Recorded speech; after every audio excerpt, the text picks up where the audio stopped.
وَإِذَا سَأَلَكَ عِبَادِي عَنِّي فَإِنِّي قَرِيبٌ أُجِيبُ دَعْوَةَ الدَّاعِ إِذَا دَعَانِ.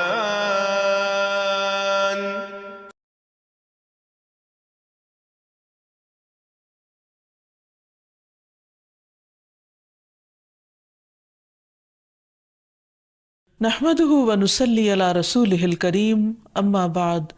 فاعوذ بالله من الشيطان الرجيم بسم الله الرحمن الرحيم رب اشرح لي صدري ويسر لي امري واحلل عقدة من لساني يفقهوا قولي. السلام علیکم ورحمۃ اللہ وبرکاتہ. ناظرین، پروگرام دعا کیجئے کے ساتھ آپ کی خدمت میں حاضر ہیں. آج ہم انشاءاللہ بیماری سے شفا کی دعائیں آپ کے ساتھ شیئر کریں گے. صحت اور بیماری انسانی زندگی کے ساتھ ساتھ ہیں. انسان کی زندگی کے کوئی بھی 2 دن ایک جیسے نہیں ہوتے. آج اگر انسان خوش ہے تو کل اداس ہوگا. اگر آج وہ اپنے جسم میں قوت محسوس کر رہا ہے تو کل بیمار ہو سکتا ہے. انسان کے اوپر دن میں بھی کئی بار مختلف طرح کی کیفیات گزرتی ہیں. کبھی انسان روحانی طور پر، جذباتی طور پر بیمار ہوتا ہے اور کبھی انسان جسمانی طور پر بیمار ہو جاتا ہے. بیماری کی کیفیت صحت کی کیفیت سے مختلف ہوتی ہے اور ہر انسان اس کو محسوس کر سکتا ہے. ایسی صورت میں انسان کو دوا کے ساتھ ساتھ اللہ سبحانہ و تعالیٰ کی طرف رجوع کرنا چاہیے اور اپنے لیے خوب خوب دعائیں کرنی چاہیے. بعض اوقات بیمار خود اپنے لیے دعا نہیں کر سکتا تو بیمار کی عیادت کرنے والے اور بیمار کو دیکھنے والے، اس کے دوست، رشتہ دار، عزیز، اقربا اور ایون ہسپتال کا عملہ مریض کے لیے ایسی دعائیں پڑھ سکتا ہے جو اس کے لیے شفا یابی کا ذریعہ ہو سکتی ہیں. تو بات یہ ہے کہ انسان ہر حال میں اپنے رب کا محتاج ہے اور اسے اپنی ہر ضرورت کے لیے اپنے رب کی طرف رجوع کرنا چاہیے، اور خصوصاً قبولیت کے مواقع پر. رات کا پچھلا پہر اس کے لیے بہت مناسب ہے، جب اللہ سبحانہ وتعالیٰ بندوں کو پکارتے ہیں کہ ہے کوئی جو مجھ سے دعا کرے تو میں اس کی دعا قبول کر لوں، ہے کوئی جو مجھ سے سوال کرے تو میں اس کو جواب دوں، ہے کوئی جو مجھ سے استغفار کرے تو میں اس کو بخش دوں. تو جب انسان بیمار ہو اور خصوصاً اگر ایسی بیماری کا شکار ہو کہ جس میں بظاہر شفا کی کوئی امید نہ ہو، تو اسے اور بھی زیادہ خشوع و خضوع کے ساتھ اور ایسے اوقات میں اللہ تعالیٰ کی طرف رجوع کرنا چاہیے کہ جلد از جلد صحت یابی ہو سکے. اور اس سلسلے میں کبھی بھی انسان کو اللہ تعالیٰ سے مایوس نہیں ہونا چاہیے. پھر یہ بات یاد رہے کہ جب انسان دعا کرے تو اس سے پہلے اللہ سبحانہ وتعالیٰ کی تعریف کے کلمات کہنا نہ بھولے. تو آئیے آج ہم آپ کو دعا کرنے سے پہلے کچھ نئے کلمات بتائیں گے جو اللہ سبحانہ وتعالیٰ کی حمد و ثنا پر مبنی ہیں. ربنا لک الحمد ملء السماوات والارض وملء ما شئت من شیء بعد اہل الثناء والمجد احق ما قال العبد وكلنا لك عبد اللهم لا مانع لما اعطيت ولا معطي لما منعت ولا ينفع ذا الجد منك الجد. اے ہمارے رب، تمام تعریفیں تیرے ہی لیے ہیں جن سے آسمان اور زمین بھر جائیں، اور اس کے بعد جو تو چاہے وہ بھی اس سے بھر جائے. تو ہی تعریف اور بزرگی کے لائق ہے. بندے جو کہتے ہیں تو ان کا سب سے زیادہ حقدار تو ہے، اور ہم سب تیرے بندے ہیں. اے اللہ، جسے تو عطا کرنا چاہے اس سے کوئی روک نہیں سکتا، اور جسے تو نہ دینا چاہے اسے کوئی دے نہیں سکتا، اور کسی مرتبے والے کی بزرگی تیرے سامنے کوئی فائدہ نہیں دے سکتی. یعنی اللہ سبحانہ وتعالیٰ کے علاوہ کوئی بھی اور ایسا نہیں ہو سکتا جو انسان کی مشکل کو آسان کر سکے.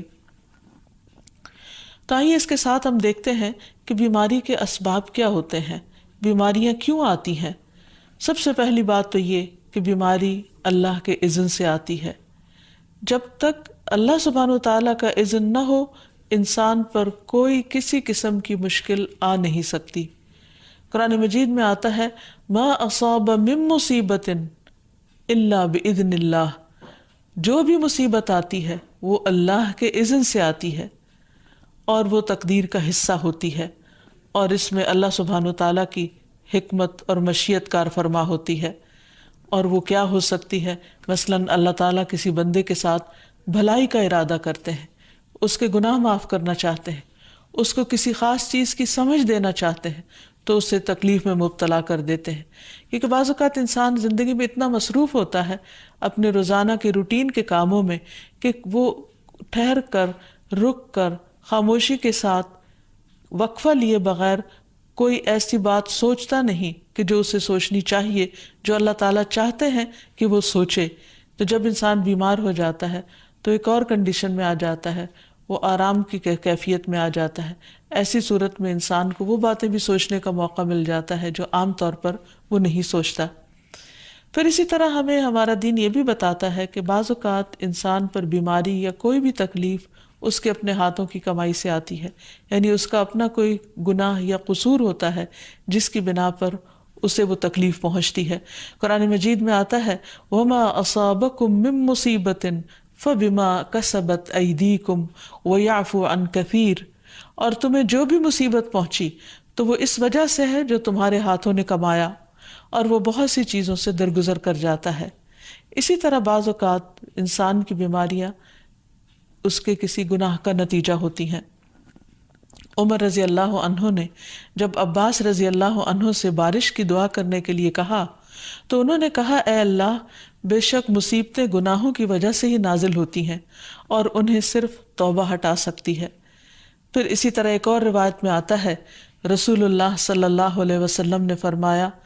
جب بھی کسی رگ یا آنکھ کو نقصان پہنچتا ہے تو وہ کسی نہ کسی گناہ کی وجہ سے ہوتا ہے، لیکن جو تکالیف اللہ تعالیٰ ویسے ہی ٹالتا رہتا ہے وہ کہیں زیادہ ہو جاتی ہیں۔ پھر اسی طرح بعض بیماریاں انسانوں کے اعلانیہ گناہوں کی وجہ سے بھی ہوتی ہیں، جیسا کہ ایک حدیث میں آتا ہے جب کسی قوم میں بدکاری عام ہو جاتی ہے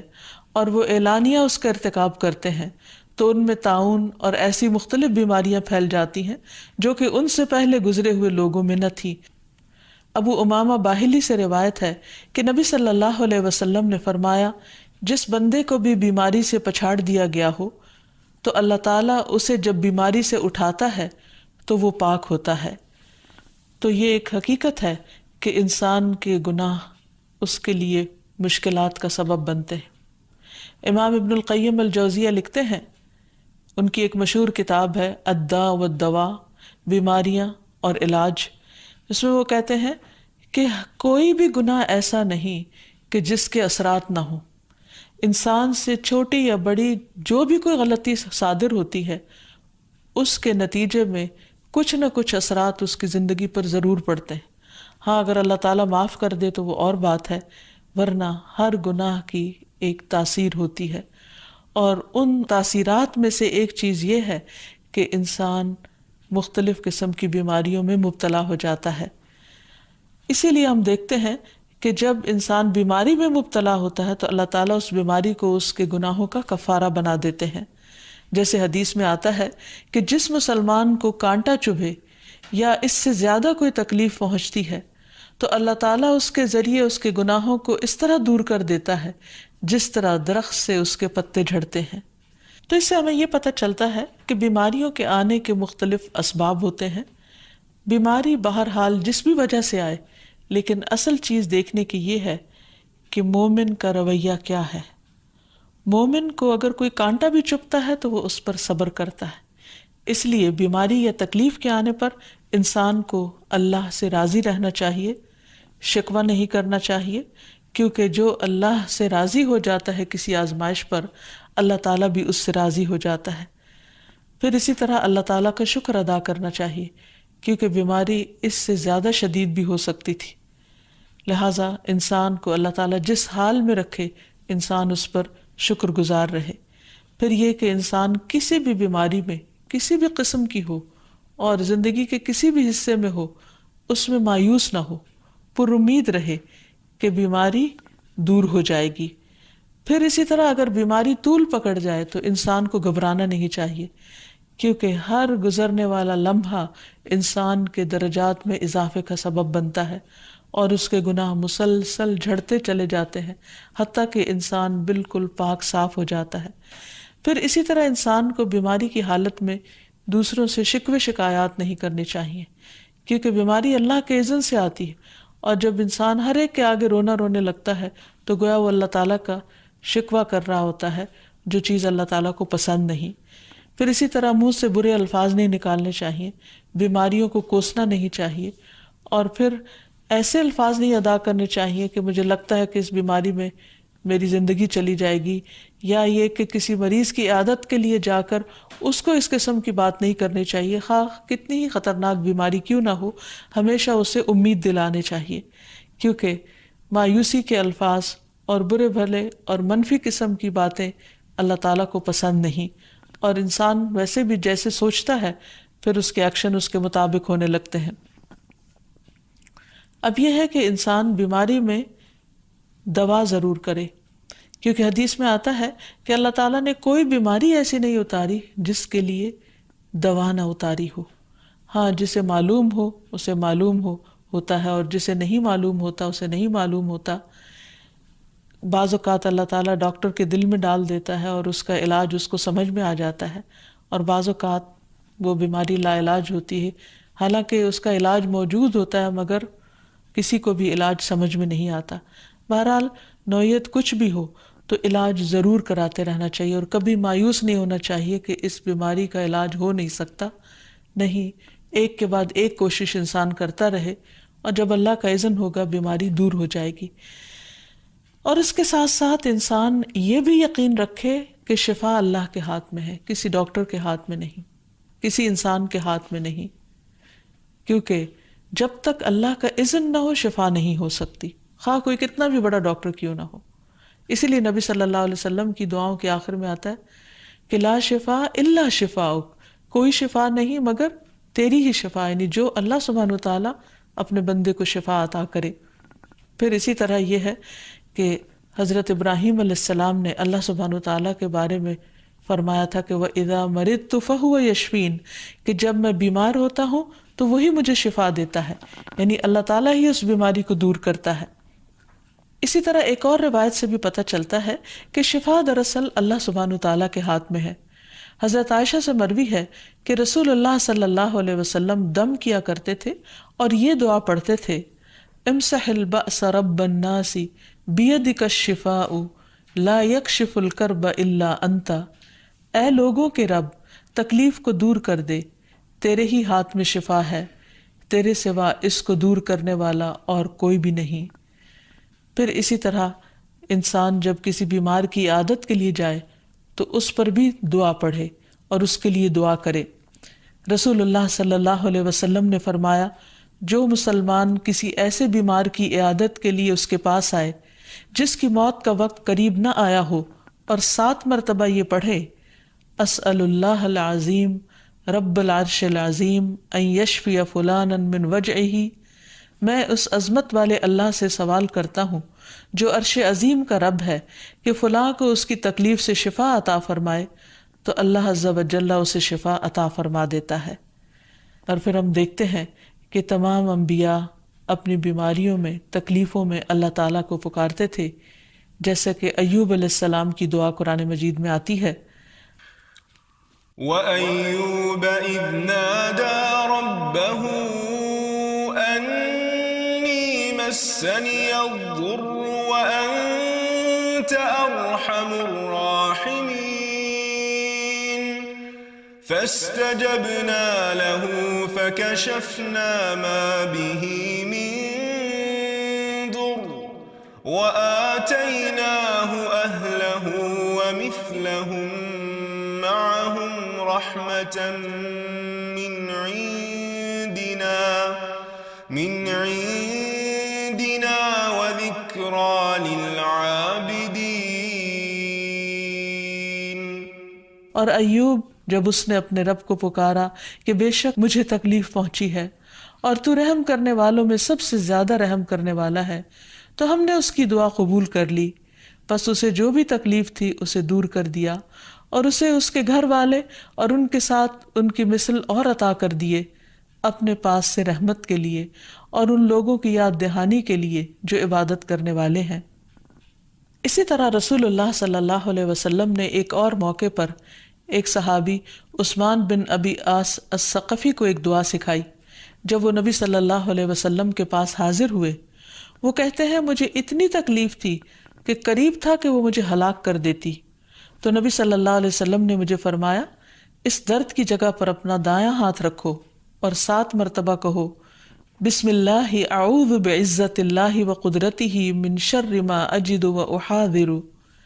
اللہ کے نام کے ساتھ میں پناہ مانگتا ہوں اللہ کی عزت کی اور اس کی قدرت کی اس شر سے جو میں محسوس کرتا ہوں، یعنی اس تکلیف سے بچنے کے لیے جو مجھے محسوس ہو رہی ہے اور جس سے میں خوف محسوس کرتا ہوں۔ عثمان کہتے ہیں کہ جب میں نے یہ پڑھا تو اللہ سبحانہ وتعالیٰ نے مجھے شفا عطا کر دی۔ پھر اسی طرح ہر بیماری سے شفا کی دعا نبی صلی اللہ علیہ وسلم نے سکھائی۔ عبداللہ بن عباس سے مروی ہے کہ نبی اکرم صلی اللہ علیہ وسلم نے فرمایا جب کوئی شخص کسی ایسے مریض کی عیادت کرے جس کی موت کا وقت ابھی قریب نہ آیا ہو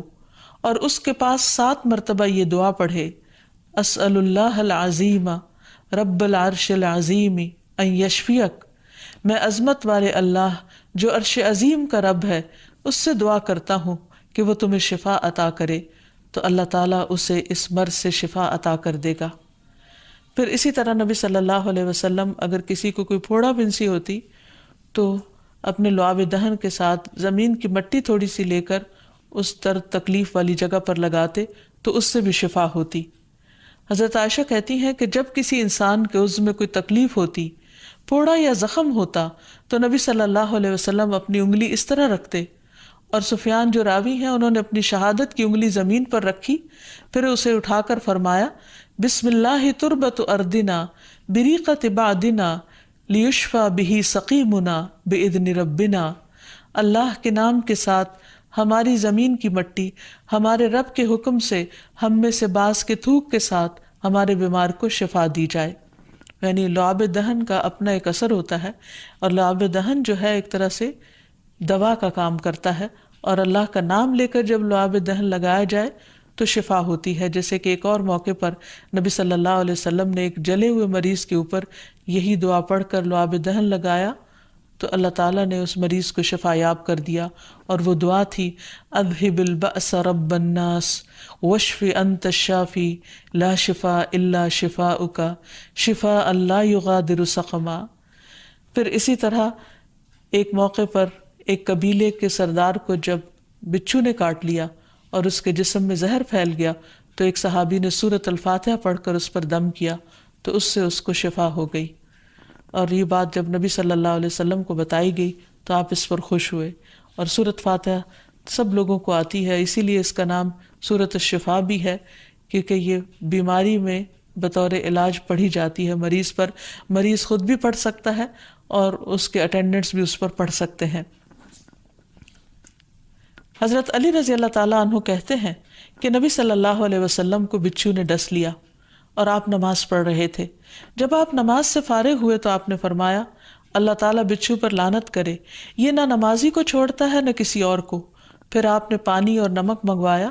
آپ اس پر ملتے جا رہے تھے اور یہ صورتیں پڑھ رہے تھے قل یا ایھا الکافرون وقل اعوذ برب الفلق اور قل اعوذ برب الناس، تو یہ بھی ایسے مواقع پر پڑھی جا سکتی ہیں۔ پھر اسی طرح یہ ہے کہ اگر کسی بھی دوا یا دعا سے مریض صحت یاب نہ ہو رہا ہو، اس کی تکلیف کم نہ ہو رہی ہو، تو بھی موت نہیں مانگنی چاہیے، کیونکہ مومن کے لیے زندگی ایک بہت بڑی نعمت ہے۔ وہ جس بھی حال میں گزرے، بہرحال وہ اسے آخرت کمانے کا ذریعہ بنا سکتا ہے۔ یعنی اگر وہ تکلیف میں اس کی زندگی گزر رہی ہے اور اس پر وہ صبر کر رہا ہے اور اللہ کو یاد کر رہا ہے تو اس کے بے پناہ درجات بلند ہونے کا ذریعہ ہے۔ یعنی یہ بیماری اس کے لیے بلندی درجات کا ذریعہ بن جاتی ہے، اس لیے کبھی بھی موت نہیں مانگنی چاہیے۔ ہاں اگر تکلیف حد سے بڑھ جائے تو انسان یہ دعا مانگ سکتا ہے اللہم احینی ما کانت الحیات خیرا لی وتوفنی اذا کانت الوفات خیرا لی، اے اللہ جب تک میرے لیے زندگی بہتر ہو مجھے زندہ رکھ، اور جب میرے لیے وفات بہتر ہو تو مجھے وفات دے دے۔ تو اللہ تعالیٰ سے دعا ہے کہ اللہ تعالیٰ تمام بیماروں کو صحت اور شفا عطا فرمائے اور ہمیں بیماری اور آزمائش کے موقع پر اپنی طرف رجوع کرنے کی توفیق دے اور ہر طرح کے شرک اور ایسے کاموں سے بچائے جو اس کو ناراض کرنے والے۔ وآخر دعوانا ان الحمد للہ رب العالمین۔ السلام علیکم ورحمۃ اللہ وبرکاتہ۔ بدعائك رب شقيا